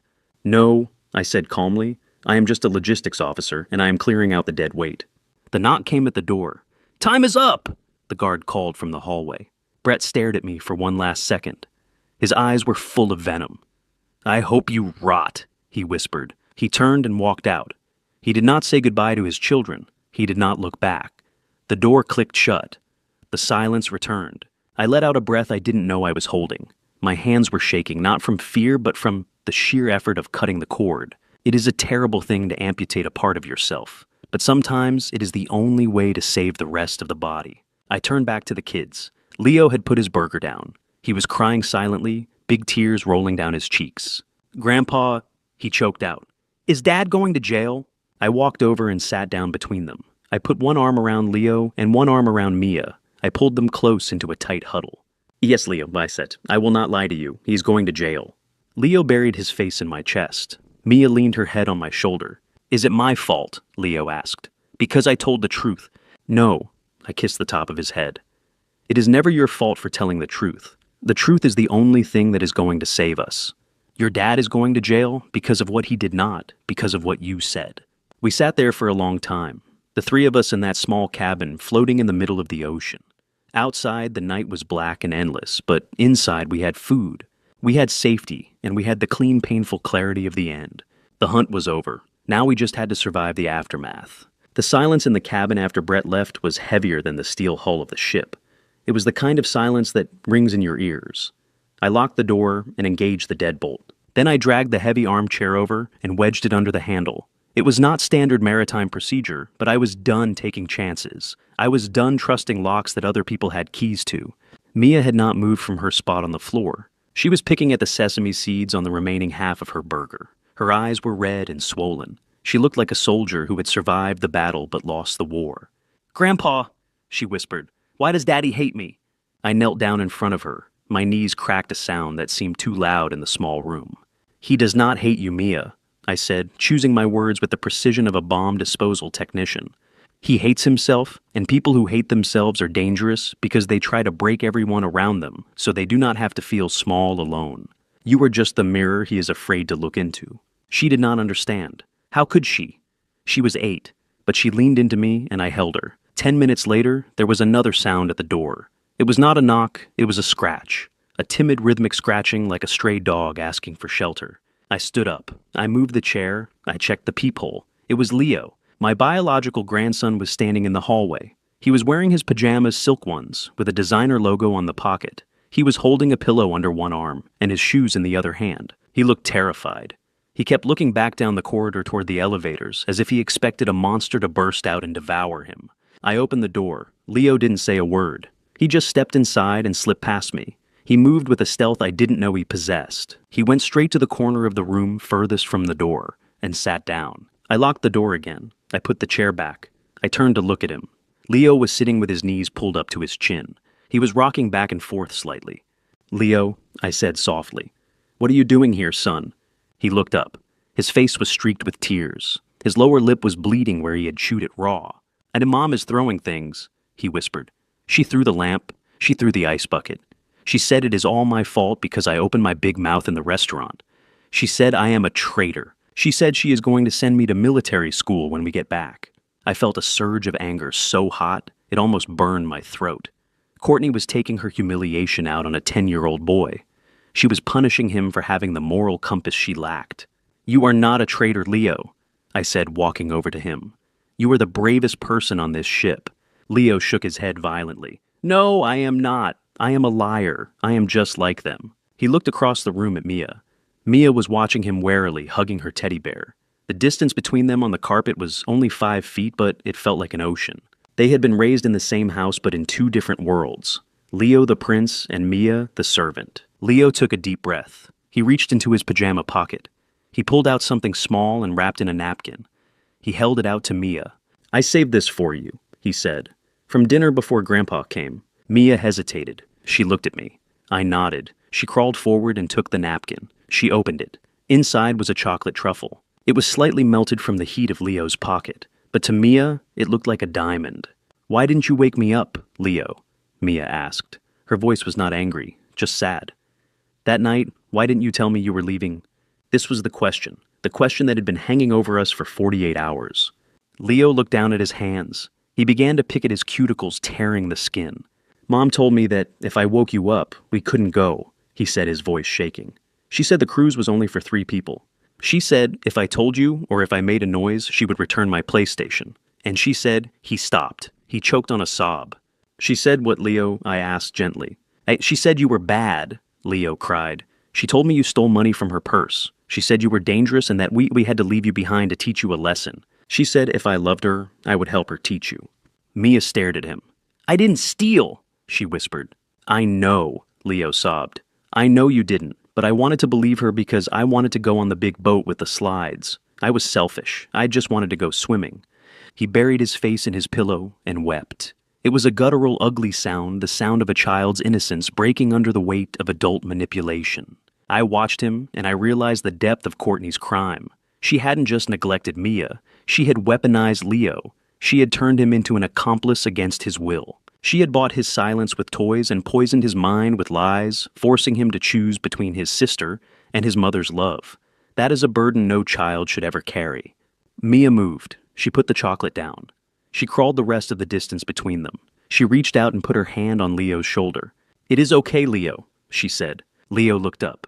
His eyes were wide with disbelief. How can it be okay? I left you. You were in the dark. But you came back, Mia said simply. You told the truth to the policeman, and you brought me chocolate. Leo dropped his pillow. He threw his arms around his sister. Mia hugged him back. They held on to each other. Two survivors of a shipwreck clinging to the same piece of driftwood. I sat on the edge of the bed and watched them. My heart felt like it was expanding and breaking at the same time. For years I had thought of Leo as Brett's son. I saw the entitlement in him. I saw the way he ignored Mia. I saw the way he demanded expensive gifts. I had distanced myself from him thinking he was a lost cause, just another clone of his parents. I was wrong. He was not a clone. He was a hostage. He was a victim of the golden child syndrome, just as Mia was a victim of the scapegoat dynamic. They were both abused just in different ways. Mia was starved of food. Leo was fed a diet of materialism and emotional blackmail.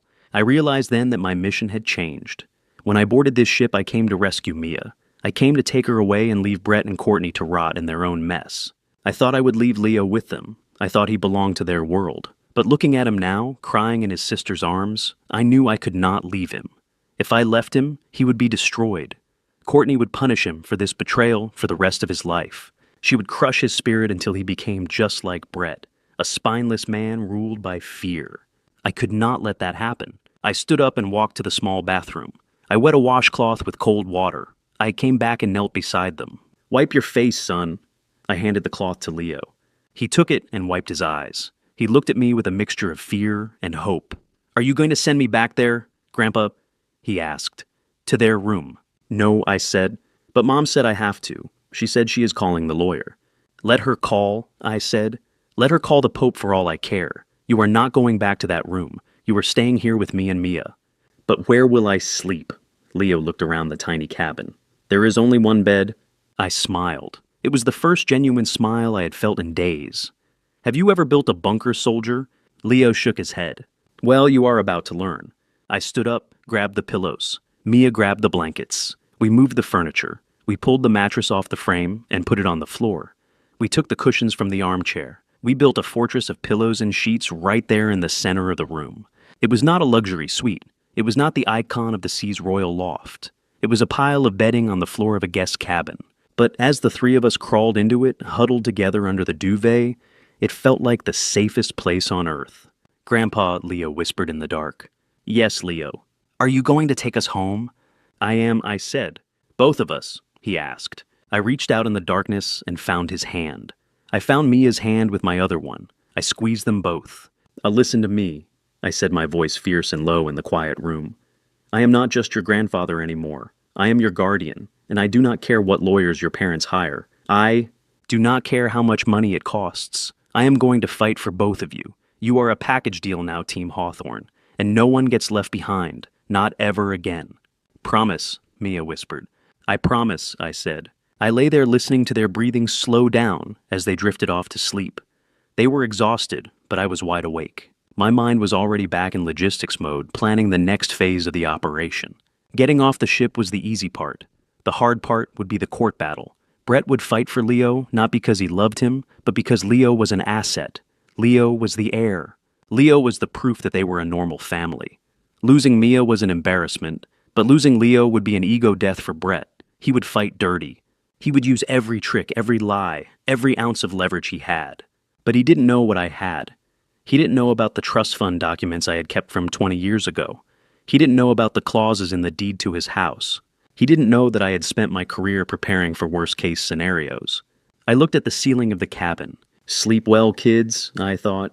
Because when we land in Miami, Grandpa is going to war, and I have never lost a war. I stepped into the bathroom of the small cabin and closed the door until it clicked softly. The space was tight, barely big enough for a man of my size to turn around in. The harsh fluorescent light buzzed overhead, casting long shadows against the white tile. I looked at my reflection in the mirror. My eyes were rimmed with red, and the lines around my mouth seemed deeper than they had been this morning. I looked like a man who had been fighting a war for 20 years instead of 2 days. I sat on the closed lid of the toilet and pulled the satellite phone from my pocket. It was a heavy brick of a device that the captain had loaned me, explaining that it was the only secure line that could not be monitored by the ship's general switchboard. I dialed the number for Rachel Stein. Rachel was not a family lawyer in the traditional sense. She did not handle amicable divorces or estate planning for retirees who wanted to leave their porcelain cat collection to their nieces. Rachel was a shark. I had met her 10 years ago when the Army was dealing with a complex contracting dispute involving millions of dollars in logistic supply chains. She was the kind of lawyer who walked into a room and the temperature dropped 10 degrees. She did not have sympathy. She had strategy, and right now, I did not need a shoulder to cry on. I needed a weapon. She answered on the second ring. Bill. Her voice was crisp clear and completely devoid of sleepiness, even though I knew it was past midnight in Florida. I have been waiting for your call. I assumed you were on the ship. I am, I said. It is done. I have the kids. Brett and Courtney are in the brig. Good, she said. That simplifies the custody arrangement. Abandonment is hard to argue against when you are in a holding cell on a cruise ship. But Bill, we have a bigger problem. I rubbed my forehead. I thought the problem was the $25,000 Brett stole from the account. That is the tip of the iceberg, Rachel said. Her voice dropped lower, the way it always did when she was delivering the kind of news that ruins lives. After you called me about the withdrawal, I ran a full asset check on Brett. I wanted to see if he had hidden the money in an offshore account or a shell company. I did not find the money, Bill, but I found debt. A lot of it. How much? I asked. Bill, are you sitting down? I am. Brett has been leveraging everything he touches for the last 18 months, Rachel said. It started with credit cards. He maxed out 5 of them. Then he took out personal loans, the unsecured kind, with 20% interest rates. He blew through all of that, but that was not enough. She paused. The silence on the line was thick with static from the satellite connection. He forged a power of attorney document 6 months ago, she said. He used it to take out a home equity line of credit on your house, the house you live in, the house you own free and clear, or at least the house you thought you owned free and clear. I felt the blood drain from my face. My hand gripped the phone so hard the plastic creaked. My house, I whispered. The house I built with my wife Sarah, the house where we raised Brett, the house that was supposed to be the safety net for Mia and Leo. He took out $300,000 against the equity, Rachel continued relentlessly, and he did not stop there. When the banks cut him off, he went to private lenders. I am looking at a lien filed against his car, and a threatening letter from a loan company based in a strip mall in Hialeah that specializes in high-risk borrowers. Bill, these are not nice people. These are the kind of people who charge 50% interest and collect with baseball bats. I closed my eyes. I could see it all now. The desperation in Brett's eyes when he came to the cabin. He wasn't just afraid of losing his job. He was afraid for his life. He had dug a hole so deep that he couldn't see the sky anymore. And instead of asking for a ladder, he had decided to dig deeper, hoping to come out on the other side. Where did the money go, Rachel? I asked. $300,000 plus the loans plus the theft. Where is it? Crypto.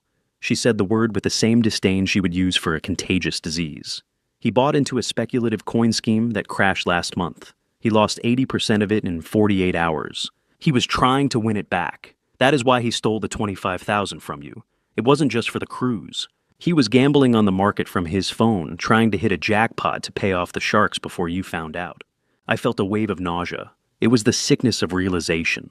My son was not just a bad father. He was a financial suicide bomber. He had strapped a vest of debt to our entire family and pulled the pin. What does this mean for the house? I asked. It means the bank is going to foreclose, Rachel said. The payments on the equity line have not been made in 3 months. They are preparing the notice of default as we speak. If we do nothing, you will lose the house. You will lose the land. You will be on the street in 60 days. I sat there in the cold white bathroom, listening to the hum of the ventilation fan. 60 days. I was 68 years old. I had a pension and some savings, but I could not buy a new house in this market, and I certainly couldn't raise two traumatized children in a one-bedroom rental apartment. Brett had not just abandoned his children for a vacation, he had stolen their home. What are my options? I asked. Rachel took a breath. This is where it gets ugly, Bill. You have two choices. Choice A is you accept the debt. You try to pay it off. You liquidate your retirement savings. You sell your truck. You maybe sell the land to pay the bank. You save Brett from criminal charges, but you bankrupt yourself and the children's future. And choice B. I asked, knowing the answer before she gave it. Like choice B is the nuclear option, Rachel said. We claim fraud. We go to the police and the bank and we file a sworn affidavit that you did not sign that power of attorney. We prove that Brett forged your signature. If we do that, the bank has to eat the loss. The debt becomes invalid because it was acquired through criminal identity theft. You keep the house. You keep your savings. But Brett goes to prison, I said. Yes, Rachel said. And not for a weekend. We are talking about bank fraud, wire fraud, and identity theft involving a senior citizen. That is a federal crime with mandatory minimum sentencing. He is looking at 10 years, Bill maybe 15. 10 years, my son. I looked at the bathroom door. Beyond it, my grandchildren were sleeping in a fort made of pillows. They had finally found a moment of peace. They believed I could protect them. They believed Grandpa could fix anything. If I chose option A, if I tried to save Brett, I would be breaking my promise to them. I would be throwing away the resources I needed to send them to college, to feed them, to give them a stable home. I would be sacrificing the innocent to save the guilty. But if I chose option B, I would be the one putting the handcuffs on my own son. I would be the one testifying against him. I would be the one sending him to a cage for a decade. Bill, Rachel's voice cut through my thoughts. I need to know what you want to do. The bank opens in 5 hours. If we are going to file the fraud claim, we need to do it before the foreclosure process advances. We need to strike first. I stood up. I looked in the mirror again. The man looking back at me was crying. A single tear tracked through the stubble on my cheek, but his eyes were hard. They were the eyes of a commander who had just ordered an airstrike on his own position to stop the enemy from advancing. Brett had made his choice. He made it when he picked up the pen to forge my name. He made it when he locked the fridge. He made it when he chose greed over family. Now, I had to make mine. I thought about the yellow note on the lobster. Be good. Brett had never been good. He had been spoiled. He had been protected, and that protection had rotted him from the inside out. Saving him now wouldn't help him. It would just enable him to destroy whatever was left. Rachel, I said, I am here, Bill. File the charges. There was a pause on the other end, a moment of respect. Are you sure? She asked. Once I send this packet to the FB, there is no taking it back. The federal prosecutor will pick it up immediately. I am sure, I said, my voice steady. He stole my house. He stole my grandchildren's future.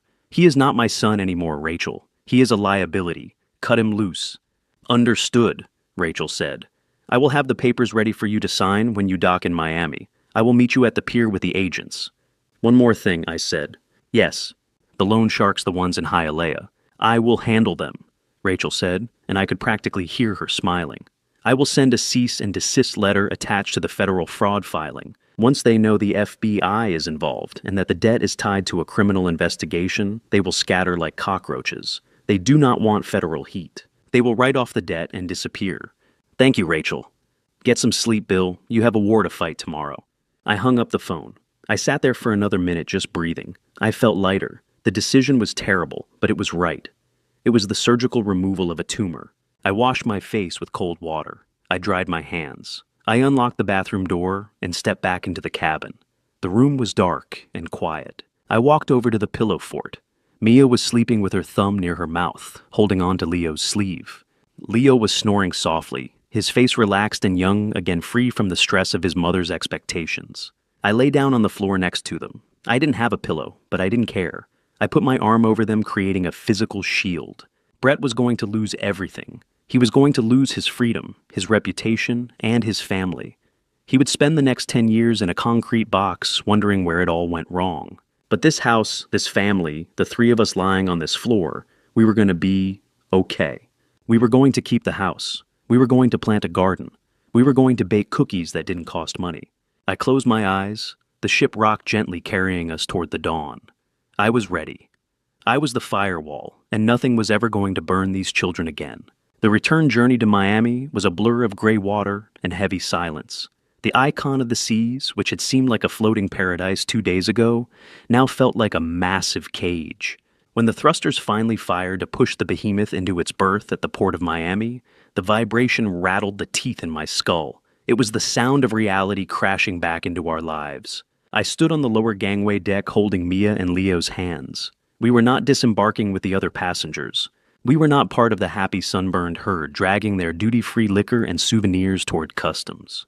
We were being escorted by the staff captain and 2 security officers through a service exit. Ahead of us, flanked by 4 guards, walked Brett and Courtney. They looked like ghosts of the people they used to be. Brett's floral shirt was wrinkled and stained with sweat. He walked with his head down, staring at his expensive loafers, as if they were the only things keeping him tethered to the earth. Courtney, however, was still trying to maintain an illusion. She had reapplied her makeup.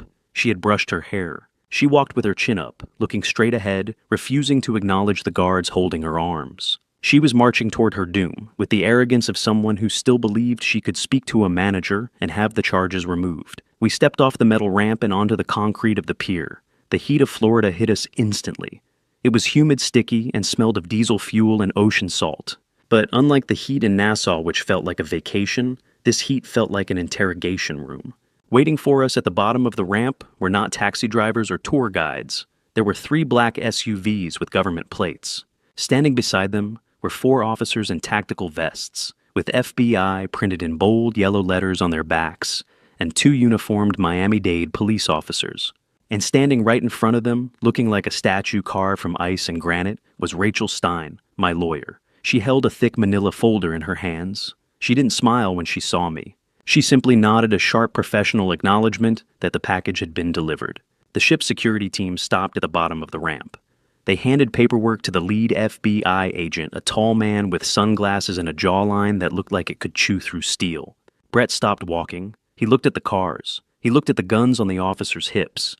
The reality of the situation finally pierced through his denial. His knees buckled slightly and the guard had to hold him up. Courtney, however, stopped and let out a scoff of disbelief.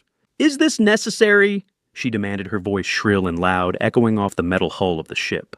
"All this drama for a family misunderstanding. Do you know how much taxes we pay? We are platinum members with this cruise line." The lead FBI agent stepped forward. He did not remove his sunglasses. "Courtney Hawthorne?" he asked. "Mrs. Hawthorne," she corrected him, snapping her fingers. "And I demand to speak to my lawyer before you—" "Courtney Hawthorne and Brett Hawthorne." The agent interrupted, his voice flat and bored.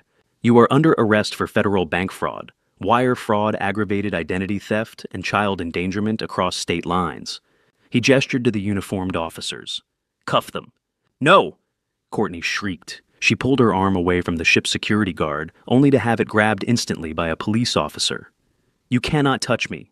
This is a prank, right? Frank put you up to this." She spun around, searching for me. Her eyes landed on where I stood 10 feet back, shielding the children.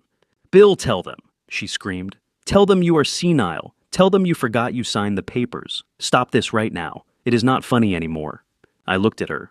I looked at the woman who had tormented my granddaughter, who had turned my son into a thief, who had lived like a queen on stolen money. I felt absolutely nothing. No anger, no self-pity, just the cold satisfaction of a balance sheet finally zeroing out. "I did not sign anything, Courtney," I said calmly. "And neither did Brett, not legally." "Liar!" She lunged toward me, but the handcuffs clicked shut around her wrists. The sound was sharp and final. "You are jealous. You are a jealous old man who wants to ruin our happiness because you are miserable. You are trying to sabotage my career. Do you know how many followers I have? I am going to live stream this. I am going to destroy you." "To check her pockets," the agent ordered. An officer patted her down and pulled out her phone. "Oh, hey, give that back. That is my property," Courtney yelled, thrashing against the restraint. "It is evidence now, ma'am," the officer said, bagging it. Brett did not fight. When the officer approached him, he turned around slowly and offered his wrists. He was crying silently. He looked over the officer's shoulder at me. He mouthed 2 words. "I am sorry." I didn't respond. Apologies without restitution are just noise, and Brett had nothing left to offer but noise. They marched them toward the SUVs. The scene was attracting attention now. Dock workers stopped their forklifts. Passengers looking down from the balconies of the ship pointed and took photos. Courtney Hawthorne was finally getting the fame she always wanted. She was the center of attention. She was the main character. But the genre of her story had changed from a lifestyle vlog to a true crime documentary. As they pushed Brett into the back of the first vehicle, he looked at Leo. "Son," Brett called out, his voice cracking. "Be good. Okay, listen to Grandpa. I will call you." Leo stood beside me, rigid as a board. He didn't wave. He didn't cry. He just watched his father disappear behind the tinted glass. He learned a lesson that day that no school could teach. He learned that actions have consequences that cannot be undone with a hug or a toy. Courtney fought until the very end. As they tried to put her in the second car, she braced her legs against the doorframe. "I did nothing wrong," she screamed to the sky, to the ship, to anyone who would listen. "I am a good mother. I fed her. She had bread. She is lying. The girl is a liar. She is the problem." The officer pushed her head down, protecting her from hitting the frame, and shoved her inside. He slammed the door. Her muffled screams were cut off. The silence that followed was heavy. The seagulls cried overhead. The water lapped against the pilings. Rachel walked over to us. She looked at the kids, then at me. "Are they okay?" she asked softly. "They will be," I said. The agent walked over. He took off his sunglasses. He looked tired. "Mr. Hawthorne, we have everything we need. The video evidence you sent from the ship combined with the bank records Rachel provided is airtight. We are going to recommend no bail. They are flight risks, and they have demonstrated a capacity for witness intimidation." "Thank you," I said. "We will need to take a statement from you and the children. We have a child advocacy center set up near the station. It is comfortable. There are toys. They can talk to a specialist, not a cop." I nodded. "That is fine. We are ready." I looked down at Mia. She was staring at the spot where the car with Courtney had disappeared. She was trembling slightly, not from fear, but from the release of adrenaline. The monster was gone. The witch was in the cage. "Is she coming back, Grandpa?" Mia whispered. "No, honey," I said. "Not for a very long time." We walked toward Rachel's car. I held their hands tight. Behind us, the massive cruise ship loomed, a monument to excess and fake happiness. But we were walking away from it. We were walking toward my old truck, toward my house, toward a life that would be smaller, simpler, but infinitely more real. The handcuffs had clicked, but for us it sounded like the turning of a key unlocking a prison door. We were finally free. The family court building in downtown Miami smelled of floor wax and stale coffee. It was a place where dreams went to die and where the grim reality of broken homes was shuffled through the system in 15-minute intervals. But for us, this was not just a procedural hearing. This was the final battleground. I sat on the hard wooden bench in the front row. To my left sat Rachel Steen, my lawyer, who looked as sharp and lethal as a switchblade in her charcoal suit. To my right sat a court-appointed guardian ad litem, a soft-spoken woman named Mrs. Higgins, who had spent the last 2 weeks interviewing Mia and Leo. And across the aisle sat Brett and Courtney. They were not wearing their designer clothes today. They were wearing orange jumpsuits provided by the county jail. Their wrists were shackled to their waists. The transformation was startling. Without his expensive watch and his floral shirts, Brett looked small. He looked like a child playing dress-up in a convict's costume. Courtney looked worse. Her roots were showing, her makeup was gone, and her face was a mask of sullen rage. She kept glancing at the back of the courtroom, where the press was banned from entering, hoping for an audience that wasn't there. "All rise!" the bailiff shouted. Judge Elena Vance swept into the room. She was a woman in her 60s with eyes that had seen every variation of human cruelty imaginable. She did not look at the lawyers. She looked straight at the defendants. "Be seated," she commanded. "We are here to determine the permanent custody arrangement for Leo Hawthorne and Mia Hawthorne. We are also here to address the petition for the termination of parental rights filed by Mr. William Hawthorne." Brett's public defender stood up. He was a young man with a cheap suit and a nervous twitch. He looked like he knew he was bringing a knife to a nuclear war. "Your Honor," he began, his voice wavering slightly. "My clients acknowledge that mistakes were made. However, they argue that termination of rights is too severe. They are willing to undergo counseling. They are willing to take parenting classes. They love their children, and they believe that with time and rehabilitation..." Judge Vance held up a hand. The lawyer stopped mid-sentence. "Counselor," the judge said, "I have read the police report from the Port of Miami. I have seen the video footage of a chained refrigerator. I have read the psychological evaluation of the children. Do not waste my time with the word mistakes. This was not a mistake. This was a siege. She turned her gaze to Rachel. "Ms. Stein," the judge said, "you mentioned in your filing that there is additional financial evidence relevant to the children's welfare." Rachel stood up. She did not need notes. She knew the case by heart. "Yes, Your Honor. While the criminal charges regarding the bank fraud in the house are being handled in federal court, we have uncovered a specific financial crime that speaks directly to the defendant's fitness as parents." Rachel walked to the evidence table. She picked up a document sealed in a plastic sleeve. 13 years ago, when Mr. William Hawthorne's wife passed away, she left a small inheritance. Mr. Hawthorne did not spend it.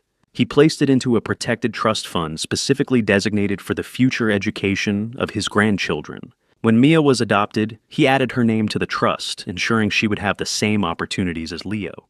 I watched Brett's back stiffen. He didn't know I knew about this part. He thought I only knew about the house.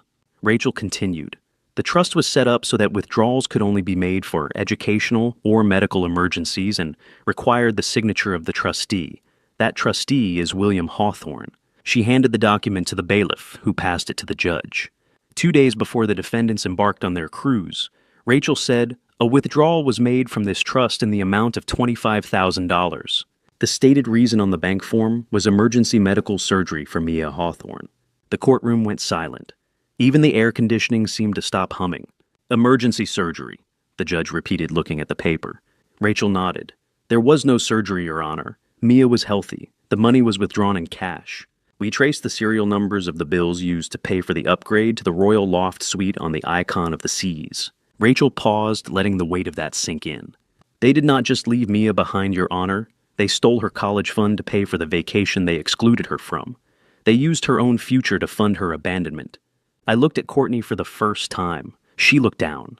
Even she, with all her narcissism and delusion, could not spin this. Stealing from your own child is a taboo that transcends even the darkest family dysfunctions. Rachel held up one final piece of paper. "And this," she said, "is the withdrawal slip. It bears the signature of William Hawthorne. But as we have proven with a handwriting expert and Mr. Hawthorne's sworn affidavit, he was not at the bank. He was at home gardening. The signature was forged by Brett Hawthorne, who used his position as a former bank manager to override the security protocols." The judge looked at the documents. She adjusted her glasses. She looked at the signature. Then she looked at Brett. "Mr. Hawthorne?" The judge asked, her voice dangerously quiet. "Do you have anything to say?" Brett stood up, his chains rattled against the table. He looked at me. He looked for the father who had saved him from high school bullies. He looked for the father who had paid his tuition. But that father was gone. In his place was the logistics officer who had just cut the supply line. Brett stammered. "I was going to put it back. When the crypto went up, I was going to put it all back plus interest." "So it is true," the judge said. "You gambled your daughter's education on internet coins." "It wasn't gambling," Brett cried, desperation creeping into his voice. "It was an investment. I did it for the family. I wanted them to have the best." "You did it for yourself," the judge snapped. She slammed the folder shut. The sound echoed like a gunshot. "I have heard enough." She picked up her gavel. She did not hesitate. She did not consult with her clerk. "In the matter of Hawthorne versus Hawthorne, the court finds that the defendants Brett and Courtney Hawthorne have demonstrated a gross and criminal disregard for the physical, emotional, and financial well-being of their children. The court finds them unfit in every definition of the word." She looked at me. "Mr. William Hawthorne is hereby granted full permanent legal and physical custody of Leo Hawthorne and Mia Hawthorne." She turned back to Brett and Courtney.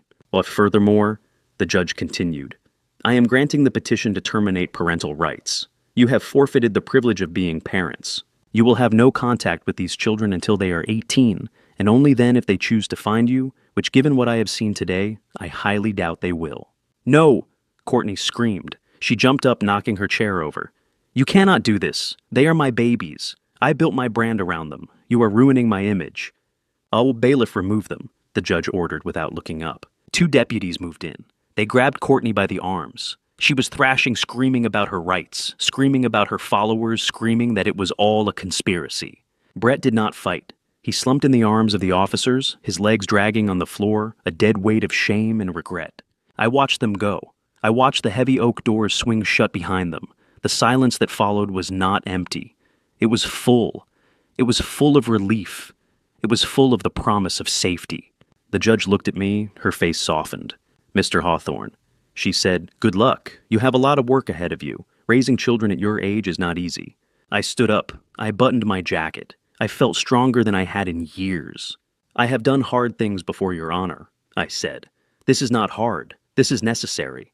We walked out of the courtroom. Rachel walked beside me, putting a hand on my shoulder. "It is over, Bill," she said. "They are gone.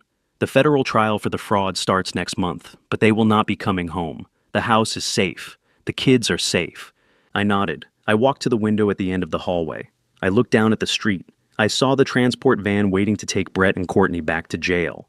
I thought about the $20,000 I had carried in my boot. I thought about the fear in Mia's eyes when she called me. I thought about Leo's tears in the cabin. It had cost me my son. It had cost me my peace of mind. It had cost me the illusion of a happy family. But as I turned away from the window, ready to go home to the 2 children waiting for me in the lobby, I knew I had made the only trade that mattered. I had traded a lie for the truth. And the truth, as painful as it was, felt like solid ground. The farmhouse we bought sits on 4 acres of land in the quiet hills of North Carolina. It is a simple place. The floors creak when you walk on them, and the wind whistles through the chimney on stormy nights, but it is ours. It is paid for, and most importantly, it is safe. I was standing at the kitchen island kneading dough for a loaf of sourdough bread. Baking has become a ritual for me. There is something grounding about the physical act of turning flour and water into sustenance. It is honest work. You cannot lie to dough. If you rush it, if you treat it badly, it will not rise. Through the window above the sink, I could see Leo. He was not staring at a screen. He was not worrying about whether his shoes were expensive enough. He was throwing a tennis ball for the 2 stray dogs we adopted from the shelter last month. He was wearing jeans stained with grass and a t-shirt with a hole in the shoulder. And he was laughing. It was a deep belly laugh that echoed across the yard. Mia was sitting at the kitchen table behind me. She was drawing. She had filled 3 sketchbooks in the last 6 months. She drew trees. She drew the dogs. She drew us. "Grandpa," she said, holding up her picture. "Look, it was a drawing of the 3 of us standing in front of the house. The sun in the corner of the page was wearing sunglasses." "It is beautiful, honey," I said, wiping the flour from my hands. "We will put it on the fridge." The fridge. The appliance that used to be a symbol of her torture was now covered in art. It was filled with fresh vegetables, milk, and cheese. It was never locked. Mia checked it sometimes just to make sure. She would open the door, stare at the food for a second smile, and close it again.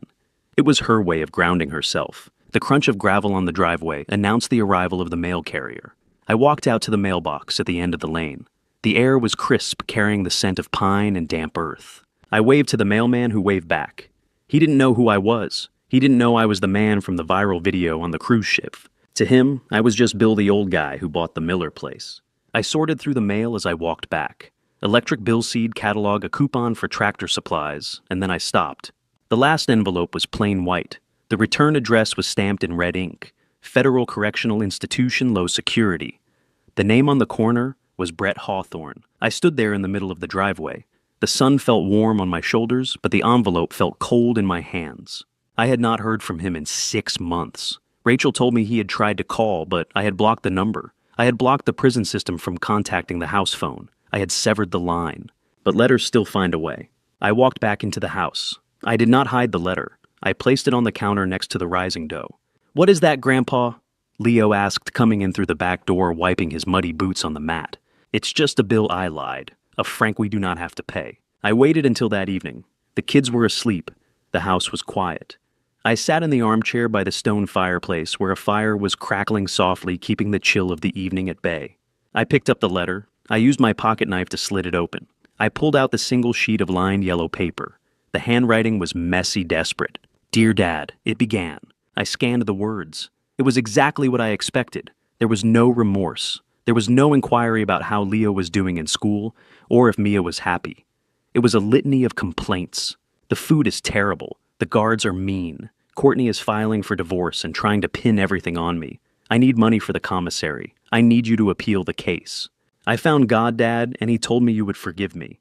I read the lines about finding God and almost laughed. Brett hadn't found God. He had found a new angle. He was a chameleon trying to change his colors to blend into a new environment, but the lizard underneath was exactly the same. He ended the letter with a demand disguised as a plea. "You owe me this, Dad. You raised me. You cannot leave your son to rot in here. I lowered the paper. I looked at the fire. The flames danced orange and blue, consuming the oak logs, reducing them to ash to make heat for this home. I owe you nothing, I whispered to the empty room. I gave you life. I gave you love. I gave you opportunities, and you gave me betrayal. You gave me a granddaughter with PTSD and a grandson who had to unlearn how to be a materialist snob. I owe my loyalty to the people who sleep safely in the bedrooms upstairs. I owe my protection to the innocent, and sometimes protecting the innocent means being the villain in someone else's story. I did not fold the letter back up. I did not save it for a lawyer. I did not keep it as a souvenir of my victory. I leaned forward and tossed the paper into the fire. It landed on a burning log. For a second, nothing happened. Then the corner curled black. The yellow paper caught the flame. The words Brett Hawthorne burned first, then the complaints, then the false prayers. I watched it until it was nothing but a fragile gray flake of ash floating up the chimney into the night sky. I sat back in my chair. The tension left my shoulders. People tell you that family is everything. They tell you that blood is thicker than water. They tell you to forgive and forget. They are wrong. Family is not about whose DNA you share. It is about who would bleed for you and who is holding the knife. I had to cut off a limb to save the body. It was the hardest thing I have ever done. But looking at the peace in this house, listening to the silence that is no longer filled with lies, I know I made the right choice. I am Frank Hawthorne. I am a father. I am a grandfather, and I am finally free. Before we part ways, allow me to share the lesson this journey carved into me. This family story began in darkness, but it revealed something far deeper than fear. I learned that family betrayal doesn't always come with shouting or violence. Sometimes it hides behind excuses, comfort, and silence. In every family story, there comes a moment when someone must choose between protecting peace and protecting the vulnerable. When family betrayal crossed that line, I chose protection. I will admit something difficult. I ignored warning signs because I wanted harmony. I believed patience would fix what discipline should have confronted. Don't be like me. Don't close your eyes to what your instincts are trying to show you. Guard the children. Set boundaries early. Document what feels wrong. A family story can either be a lesson of strength or a warning of neglect, and I almost let mine become the latter. In my lowest moment, I asked God for strength not to punish, but to stand firm. I realized that consequences are not cruelty, they are responsibility. And when family betrayal threatens the innocent, silence becomes complicity. If this family story moved you, tell me in the comments, what would you have done in my place?